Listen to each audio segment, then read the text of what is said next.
Why New York? New York because it's very.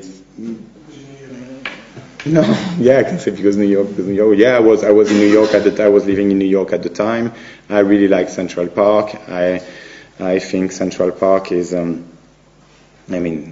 There's a beautiful text by Smithson about Central Park and Olmsted and how he built that as a way to recompose a kind of fragmentation of different pre-existing landscape. In a certain way, there's also an ice skating ring, and I say, hey, here is an ice skating ring within Central Park for me. It's just a perfect place to expose this project. And also it's close to Broadway, and also it's a center, where the other one was a periphery. Ice skating ring? Sorry? It's the Woolman. At the Woolman ice skating ring? Yeah, it is the Woolman ice skating ring. Right. Who now is owned by Donald Trump. It's interesting that there is a connection between the ice skating rink and the ice landscape of the Antarctic. Exactly. That's pure accident, but seemingly purposeful. Right? Yeah, for me it was just there's this, In retrospect, it's interesting that there is a connection by way of ice. Right? Yeah. Obviously, that's why I did it. Right. It's when I did this show in Bregenz, I announced in a certain way a future exhibition to come, right. And I say that this form for me it's a form of exhibition, and obviously I find a perfect place, which is in the center, in a park, and in an ice skating ring, because my intention was to do a kind of, we'll say, an opera in the form of Holiday on Ice, Yes. My intention was to say, how can, we find, we had to create a subject for a representation. I had to go to this journey in Antarctica in order to do this opera in a certain way, or this kind of musical, or whatever we want to call it.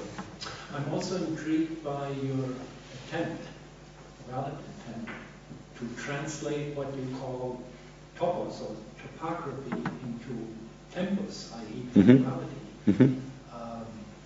That's counter the usual process that we perform, where we arrest temporality into fixed form, that you loosen up the rigidity of an icy landscape by translating it into time, into an event, into time, then an event. Music.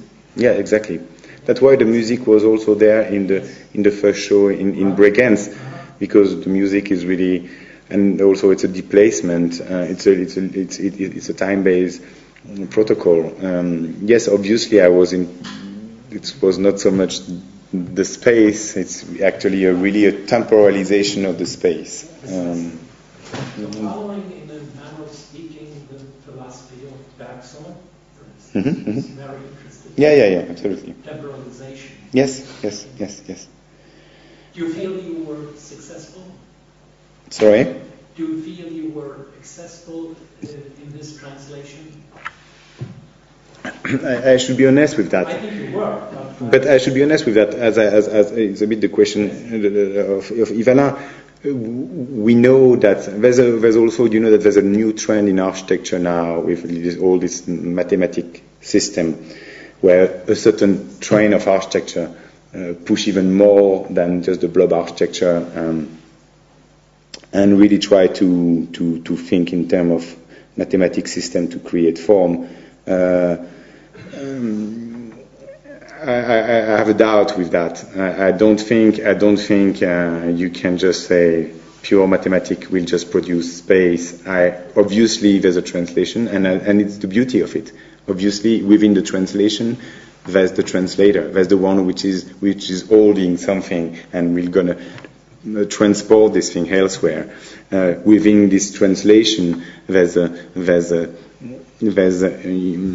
pollution. It's a good pollution, yes. And obviously I'm interested about this. the specificity of this pollution. We can call that subjectivity. Both you and Huyghes doing his Antarctica ventures separately.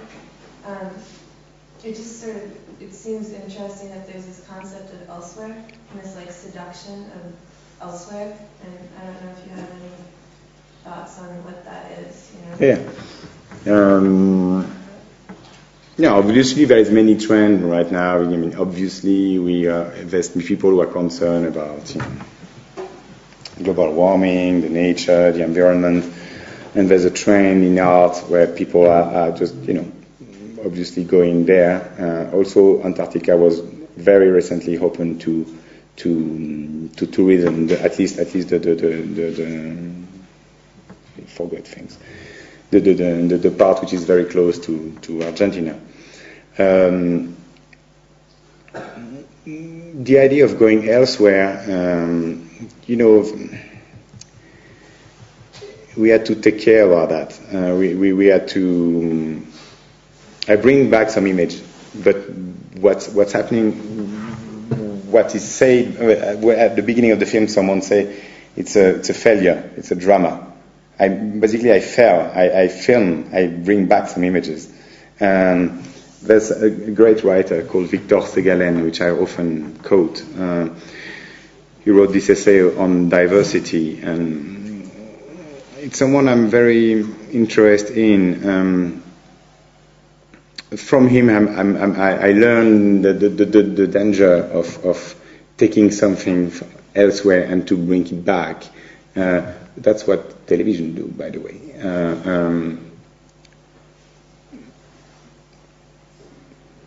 When I went in Antarctica, obviously the first thing I thought was, what's happening if I was living in New York at the time? What happened if I go in Brooklyn, find an empty lot, find a black animal, and do exactly the same and do something in a theater in New York? Will be exactly the same process, right? So, yes, I go to Antarctica.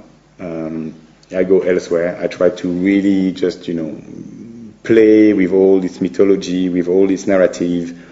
But I'm aware about the exoticism, and I don't want to fall into it. And I'm not saying that would be just spooky.